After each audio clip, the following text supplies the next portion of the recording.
So, entrepreneurship is something that not many people are going to try, but those of you that do try, there's a lot of habits that you're going to need because it's something that's a lot harder to do than your traditional 9 to 5. But if there's anything to take away, is that there's 3 very key habits that you need to have no matter what for entrepreneurship to ensure that you are a beast in it. Hello everyone, my name is Jonathan Aquino and I help teach the next generation. So entrepreneurship is something that's so goddamn fun. Honestly, just do the time you work, set the time you want to do it, do whatever you want. Like it's honestly very fulfilling personally because I've been on this journey for years now trying to make money online, trying to make money in other ways that doesn't involve me working a 9 to 5. But as I've come to learn and kind of lean back and reflect on my journey, there's just been 3 habits that have kind of stuck with me that I've internalized, and I've kind of wanted to kind of show and spread out the word of what the habits are, because if you have these 3, you will probably be a lot better off than if you were without them. So if you didn't have them, you'd probably be doing all right. But if you had these 3, you'd be maybe 2 or 3xing how much you make overall. So I just wanted to throw these habits out there and let me know if you agree or disagree. If I missed any other extra ones, just let me know in the comments down below. So, that first one is very simply, you always want to be learning. Anytime you have free time or anytime you're dedicating to studying, you want to learn. You always want to learn in entrepreneurship because things change every day, every hour. There's something new that comes up. I know when I first started, books was pretty easy to understand. You could just go to a thrift store, get a book, and then sell it on Amazon. But if I had just done that, I would be limiting how much money I make because I have to solely rely on thrift stores. But over time, I learned of new ways to source books. Going and making ads on apps, going and making ads on other places, going online and sourcing there. There's so many different ways that you can make money with books that if you don't know, you can't improve in general. There's also reading books. There's also going to seminars, having a mentor, online courses on it, networking with, industry experts for your specific thing. So if you have, let's say a software that you're building, well, I wouldn't be someone to speak with, but a software expert may be someone that you'd be interested in. So you want to make sure you're doing stuff that's specific to your thing. So I'm always learning more about books, how to get more books, sourcing books, pricing books, all that type of stuff, and ensuring that I am ahead of the curve when it comes to it, because I'm competing with other people who sell books, and some of them, for the most part, are lower than me because they don't know as much stuff as I do compared to them. Because I went to a thrift store and a library sale actually yesterday, and there was maybe 4 or 5 other sellers, and I'm always curious on what their parameters are for selling, because they're going into the sections that don't offer a lot of profitability, like fiction and romance. But the sections that my friend and I go to, we found a $400 book just sitting there because no one bothered to check it yet. So I'm always curious as to what their parameters are, because they missed out on a $400 profitable book. You always want to be continually learning on your entrepreneurship journey. As long as you keep learning, you're going to stay ahead of the curve. And you want to stay ahead of the curve because the competition at the top is fierce. Going from the bottom to the middle, pretty easy because a lot of people will give up at the beginning. Getting the middle to maybe top 5, it's a lot harder. And then trying to get to that upper echelon is extremely difficult. So you always want to be learning, staying on top and ahead of the game.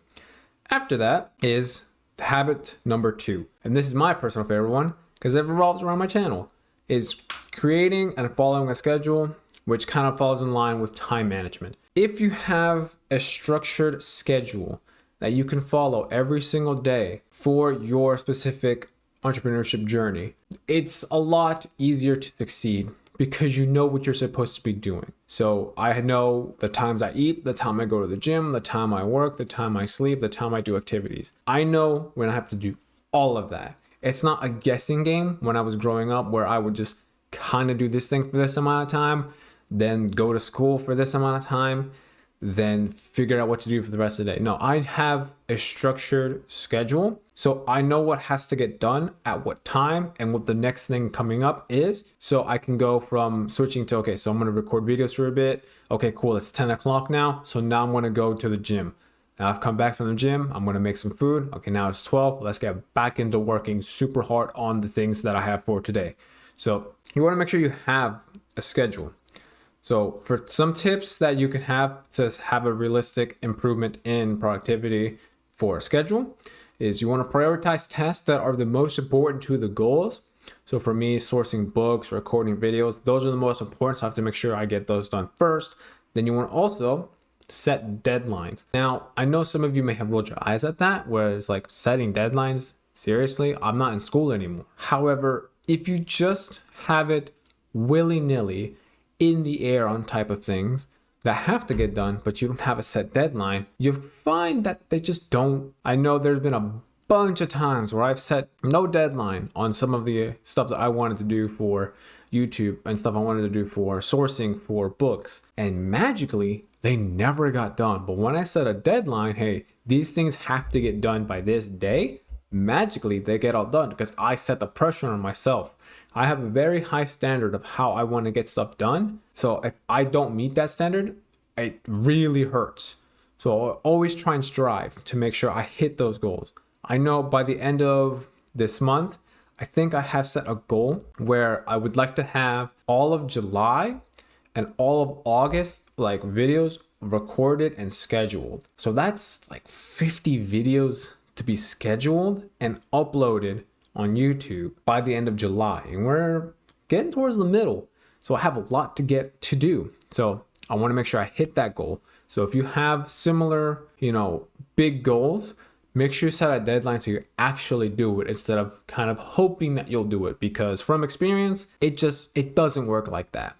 So the last thing is, and probably some would argue the most important, is the idea of being nimble, being flexible and adaptable to this journey and this way of life we call entrepreneurship. Shit happens all the time. There are so many things that happen in entrepreneurship that can mess with you or that can help you.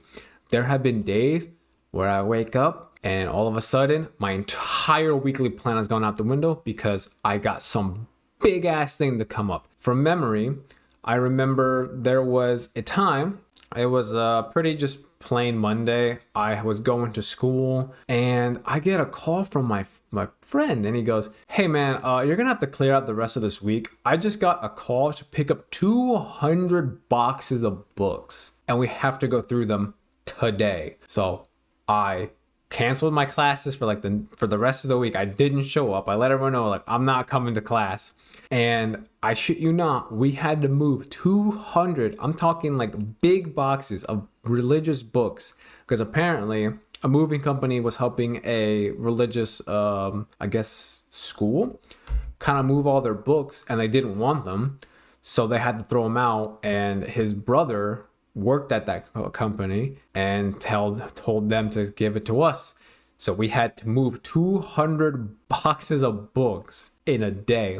And let me tell you, doing that was so excruciatingly long and painful. But because I was prepared to just go, all right, cool. So that plan I had where I go to school, do the work, out of the way, we have to get this done now. That is an example of being flexible and adaptable. We had to get this done. So we got it done. And over the course of the week, we scanned everything, shipped everything, threw everything out in about a week. And then I got back into my planned schedule. So you have to be able to be flexible, but you also have to be able to learn from your mistakes. At some point, you're going to fuck up. You're going to fail. And you'll know it. And you need to be able to not only own the mistake, you messed up, it's your fault. Accept it's your fault and recover from it. Change course quickly. There have been times where I remember buying maybe $200 worth of bad inventory, blamed it on myself because I messed it up, and quickly changed course. Got rid of it, tried to recover as much value as possible, reinvested that money into newer books that could sell, and made a profit. So in the end, I broke even on that. I didn't lose money in the end. I broke even. I owned the mistake, changed course quickly, made it up, and everything went well. So whenever you mess up, try to embrace that failure and try to make sure you never do it again. And another thing that you can add on to this as well is when other people talk about their failures in terms of something that's similar to what you're working on. So I know when I talk to other resellers, they'll tell me things that they've messed up on. I try to make sure I don't do what they did in terms of failing. I'll do what they did to succeed. So that way I know, okay, so this is what you shouldn't do for this specific scenario. So that when that scenario comes up for me, I know I won't do it that way.